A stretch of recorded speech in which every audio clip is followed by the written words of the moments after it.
If you have never struggled with alcohol, you probably are wondering, how could somebody drink in the morning? Like, that's psychotic. That is crazy. Well, today I'm going to explain to you how that happens, how you get in that cycle of drinking in the morning, and we're going to be talking about hair of the dog that bit ya. Hair of the dog. You've probably heard of that. It's basically an instant cure for a hangover by drinking more alcohol, and I think that is how people get into this vicious cycle of drinking in the mornings. So, with that said, let's get into today's episode. Welcome to Hold My Drink, a sobriety podcast. This is a no judgment zone. I really freaking like my life without alcohol. You're not alone. I hope you feel seen. Sobriety has changed my life completely. All right, so hair of the dog. The full phrase is hair of the dog that bit ya. And where that comes from is if a rabid dog bites you, you can put some of his hair on the wound, and I guess exposing the wound to the creature that gave it to you helps heal the wound faster. And so that's where it comes from, hair of the dog. With alcohol, you drink all night long and you have this horrible hangover in the morning. You are wounded by the alcohol that you consumed, and then exposing your body to more alcohol, having a drink to fix the hangover, cures that sick feeling that you have from the drinking. Hair of the dog, I think, is what kind of took my drinking from like, okay, she drinks a lot. She has some drinks alone at home in the evenings to wind down. It took me from that to like actually kind of a problem and drinking in the mornings. I'll never forget when I was first introduced to hair of the dog. It was a cider was the drink that I had. A nice crisp apple cider. I used to love ciders. Sugary in the morning, and I would have one of those. They were like 6.9% or something insane. So you have one of those ciders and you're like, whoa, I feel so much better. Basically, I was painfully hungover, and I was with an ex-boyfriend of mine. I've had 3 serious boyfriends, whatever. This was the second boyfriend, and he was not great overall. Basically, like we would go get McDonald's in the morning a lot because we would both wake up hungover and we got McDonald's. I haven't had McDonald's, I think, in sobriety. Like I haven't had McDonald's in so long.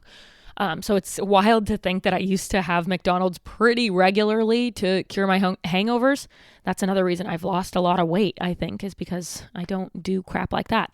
But anyways, we used to always go get McDonald's in the morning. Some hash browns, an orange juice, an egg McMuffin. Okay. I think it was a Sunday. We were planning to just like lounge around and play Wii golf. And we woke up and we're both so hungover. And he's like, I have ciders in the fridge. And I'm like, ciders in the morning? Like starting this early? That's crazy. Like it's 9 a.m. And he said, oh, it'll make you feel so much better. And I'm like, really? Yeah. And he's like, yeah, it's called hair of the dog. And that was that.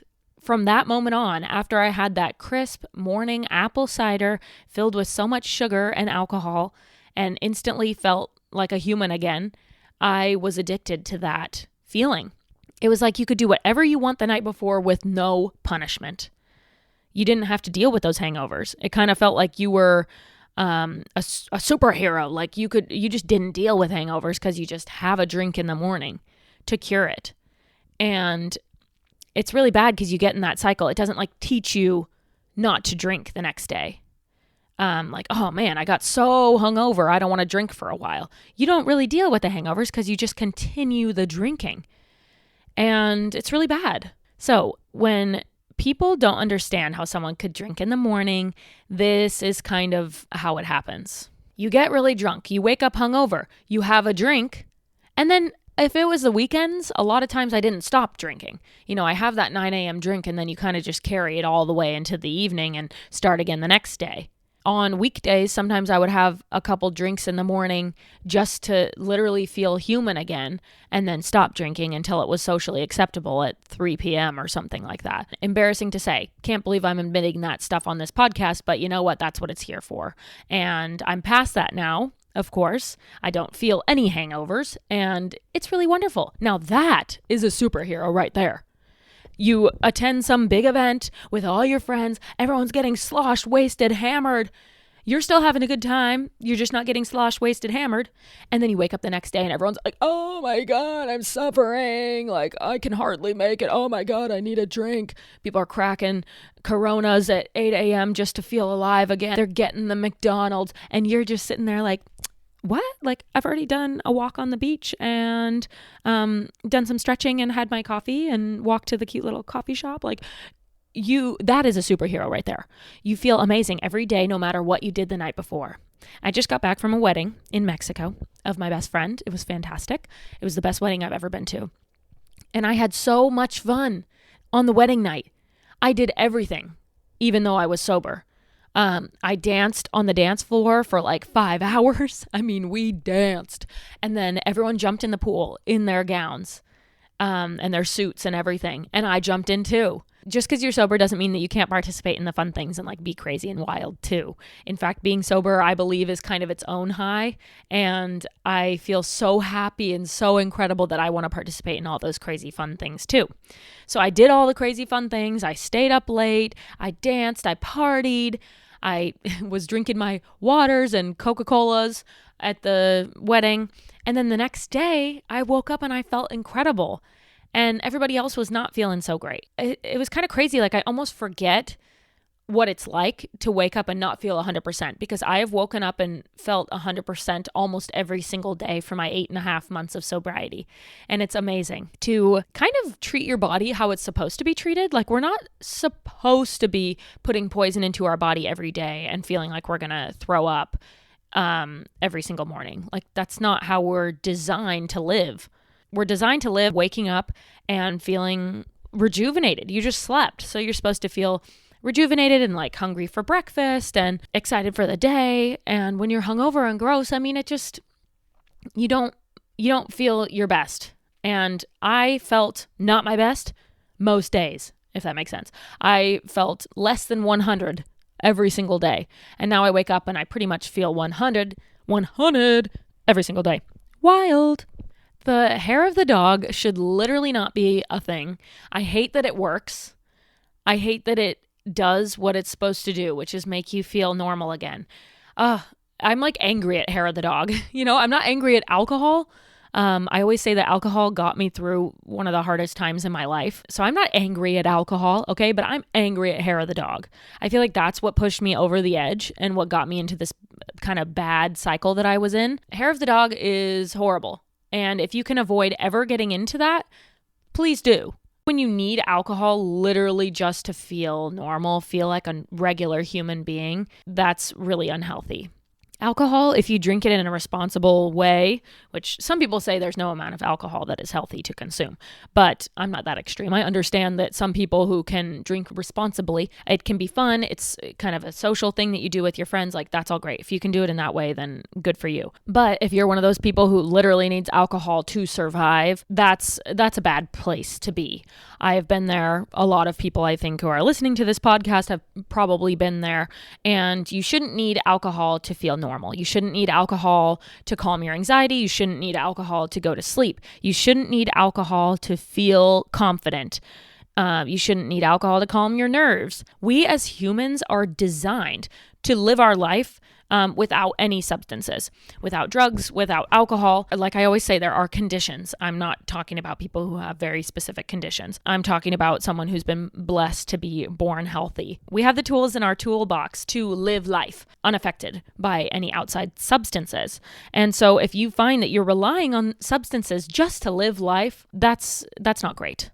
And I hope that, like I've been able to, I hope that you can free yourself of kind of that dependency on alcohol just to live. I want to tell one more story about the wedding that I just went to. It was my best friend's wedding, and so I was assigned to give a toast at the wedding, which was crazy.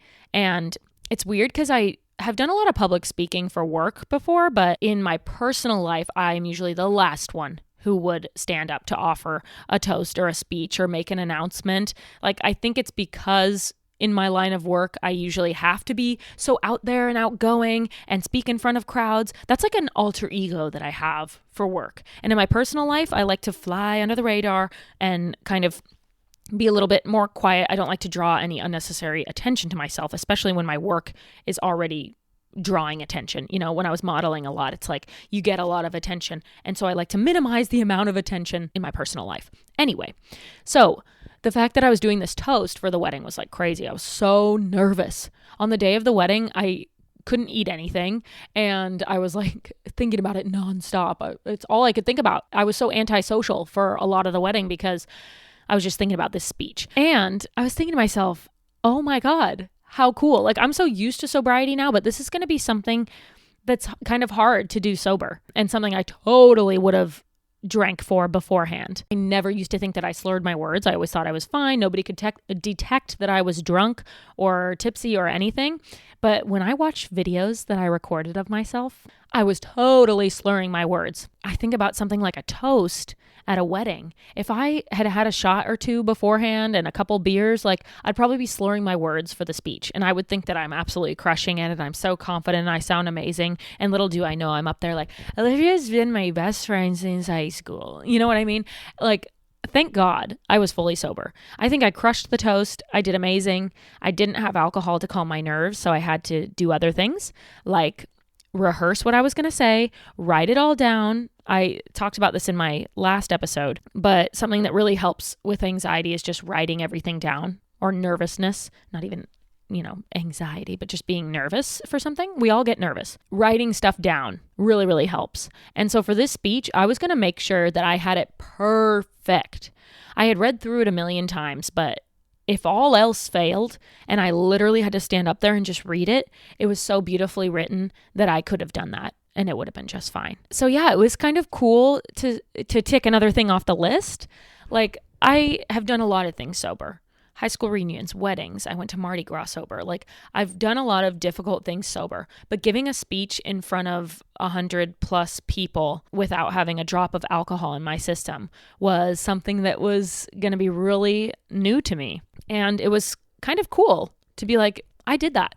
I did that sober without any outside substances, when usually I could never imagine doing something like that sober. I mean, that's a lot of people's worst nightmare. Even people who don't problematic drink, they would probably have a drink before a speech just to calm the nerves. And it was really cool because my friend's dad was giving a toast also, and he's also sober. So it was kind of cool. The two of us representing up there, doing this thing that was like, it's something that we both really, really wanted to do from the inside. I'm not complaining. Like, I was so glad I got to speak at her wedding and speak on behalf of her. And I'm like so honored. But for both of us, we were nervous and we were stressing out about it. And both of us went up there and crushed it sober.